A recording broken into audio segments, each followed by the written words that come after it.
So I ran across this article from Canadian Broadcasting the other day talking about an interesting situation that's developing in Ontario. And essentially what's going on is that the landlords are facing a pretty big problem. You see, a lot of landlords are trying to evict their tenants, but there's a backlog in Ontario's evictions court. And it's a backlog of 38,000 cases, which astounded me. Now, granted, I don't know what a normal caseload is or a normal backload is, but that number just seems pretty high. But it puts the landlords in an interesting or difficult for them situation in that they have tenants living in their apartments on their property for free, and they will be living there for free for the foreseeable future. We're talking months, like late into next year. And so the tenants realize that they are in a pretty powerful position right now, that the landlords desperately want to get them out of there so they can bring someone in that will start paying rent. So the tenants have, banded together, and they're all starting to essentially make demands on the landlord, saying that, yeah, sure, I'll move out. Hand me $20,000, or I'll move out, but first I need you to put a down payment on my house. And landlords are pretty upset about it. But in an interview that I saw with a close situation, he mentions a really great point that, landlords raise rent every year, all the time, for no reason at all. They don't even bother giving a justification for why they're doing so. They just do it. And they essentially extort, homelessness, threaten homelessness to their tenants, and no one bats an eye at it. But the second the roles are reversed and the tenants start to flex their power, then it becomes a big deal. So I found that fascinating. Did you guys run across this, John? Like, what did you think when you saw this? I think it's a really interesting moral argument. And something I want to acknowledge first is that from our perspective on the left, people who are we all hate landlords. Like everyone on the left understands why landlords suck. And I don't think I have to go into that for anyone even remotely steeped in, progressive politics. That being said, I find this to be an interesting situation because I I kind of agree with the general sentiment that what these tenants are doing is Mm-hmm. wrong, like from an ethical standpoint. And I think the interesting question being made is that, yeah, I'll put it this way. I think if we approach it like these tenants are the heroes and the landlords are the bad guys, I don't know if I agree with that position. But what I do agree with is, hey, these tenants are just trying to do what they need to do to like look after themselves, and they are manipulating the legal systems in a way that is in their advantage. And if you think that is wrong, cool. But also, you better darn well apply that to landlords too, because all of the time you see this, you don't just see this in Canada, you see this in America too. You see this anywhere landlords exist, that they're constantly pressuring people to leave the premises against the letter of the law. They're constantly using every single legal loophole they can to eke as much money out of their tenants as physically possible, and oftentimes just illegally cutting corners when it comes to construction, when it comes to safety regulations, and the worst they ever get is a slap on the wrist that was factored into their cost benefit analysis to begin with. So I will, if anyone is looking at this and thinking the tenants are wrong for doing this, I can agree with you as long as you acknowledge that the far greater problem is with the landlords and the entire system that we have of people being able to acquire housing. But that's my take on it. I know that's not the most, I guess, hard line leftist position probably. But Liz, what do you think? I mean, I know that TJ touched on it just a minute ago, talking about how landlords can at any point and have been consistently every year. Most places, it's you sign on when you sign your lease, you agree to your rent being raised every single year. I worked in property management for a couple of years. You're exactly right. Everything that you just said, John. Landlords can and will, do everything in their power to get as much money as they possibly can from you, and then threaten you with eviction when you try and counteract it. Not a lot of people, not a lot of renters specifically know their rights. But this is a process that is actually not new in property management. I've worked in places where we've given, tenants money to have them just hand over their keys because as most places should, there is due process before you can legally evict somebody. But not a lot of people know that. People don't know that it, Yeah. for instance, that it has to go to court. People will get their filings and they'll think that they have to leave immediately. Landlords also do this skeevy thing where if you're late, they'll send you an eviction notice. And what it really Yep. is a late filing. But I've worked at places that do that as well, just in an attempt to fearmonger and get people who can't pay out. But John, like you said, you can acknowledge that maybe holding your apartment for ransom is maybe morally wrong. But what we've seen is an increase in rent, in cost of living all across the board. Grocery prices are skyrocketing, but we're not seeing wages increase.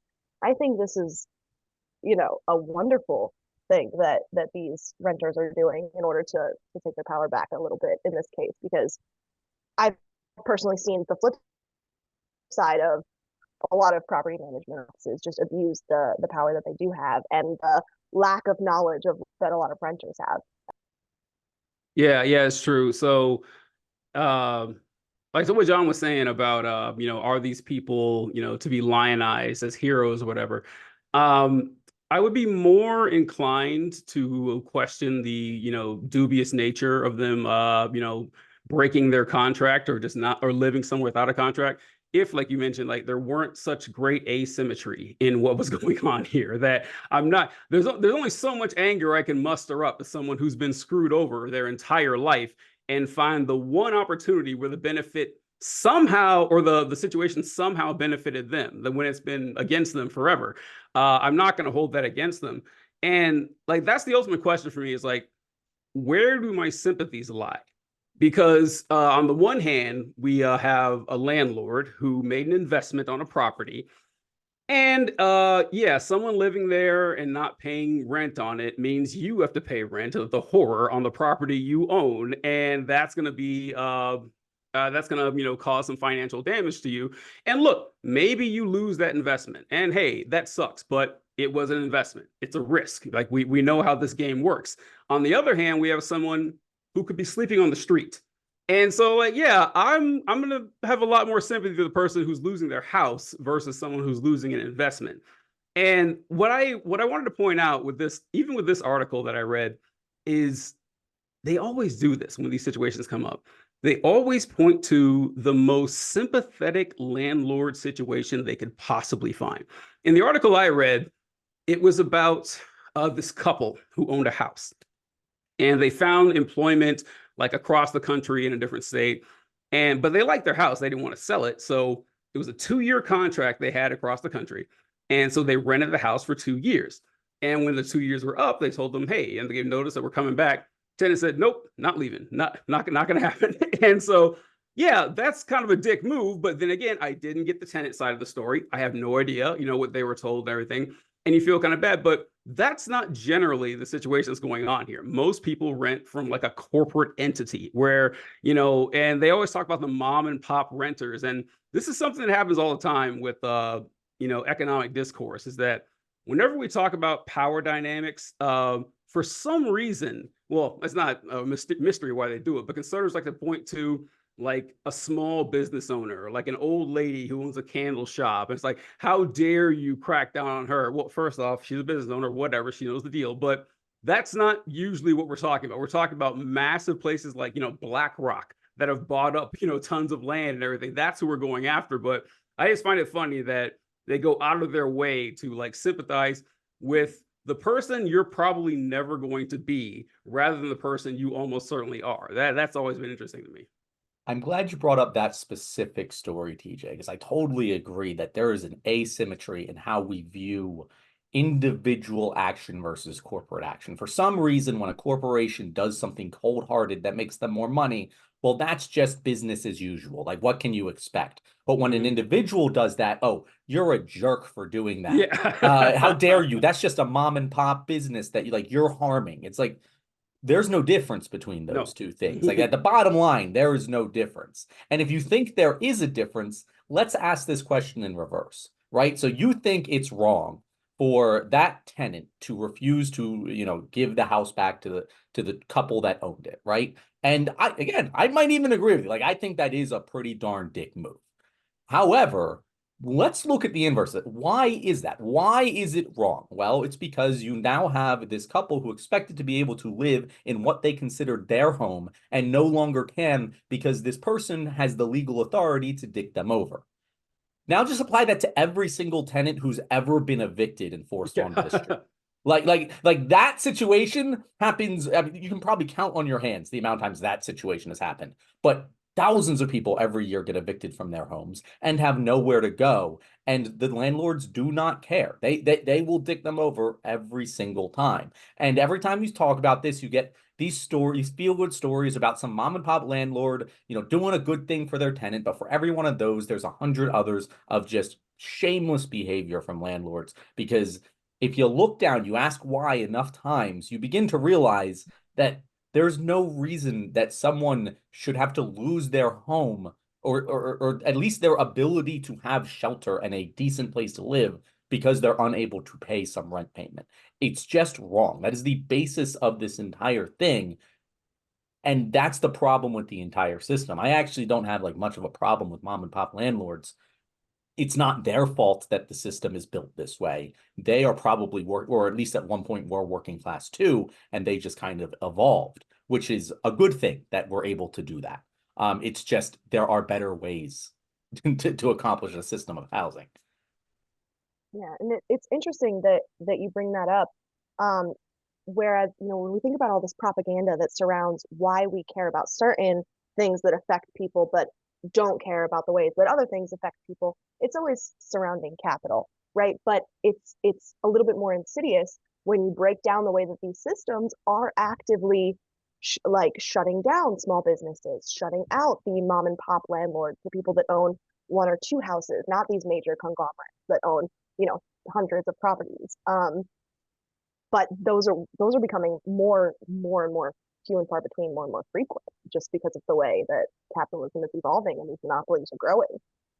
So it's very interesting the way that people defend these things that almost don't even exist anymore. Yeah. Yeah.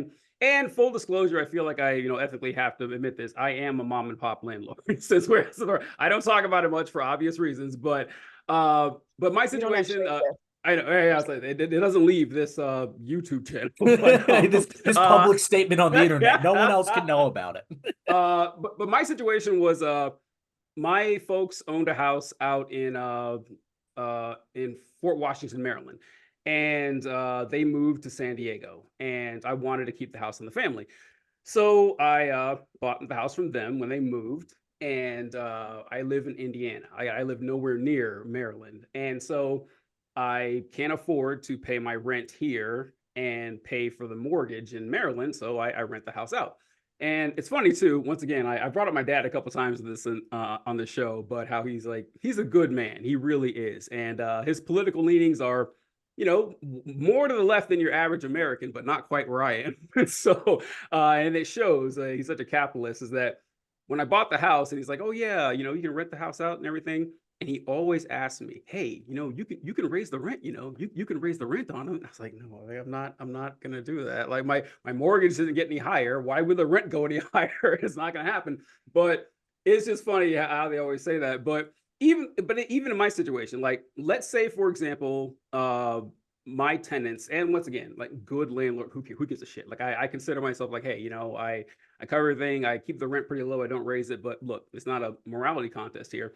But the way I see it, if you treat your tenants well, they're less likely to screw you over. But if it ever comes that they do screw me over and I can't afford to pay all that money for the mortgage and I lose the house, that sucks. But once again, it's just an asset to me. Like I don't need it to survive, and they do. So yeah, the fact that people always like go to like the old lady who owns a house, right? Yeah, she'll be fine. She'll be fine. And if she wasn't, she shouldn't have done it in the first place. Personal responsibility only seems to go one way, and that's the bottom up. The top down. Then we got to protect them. That's pretty suspicious how that works.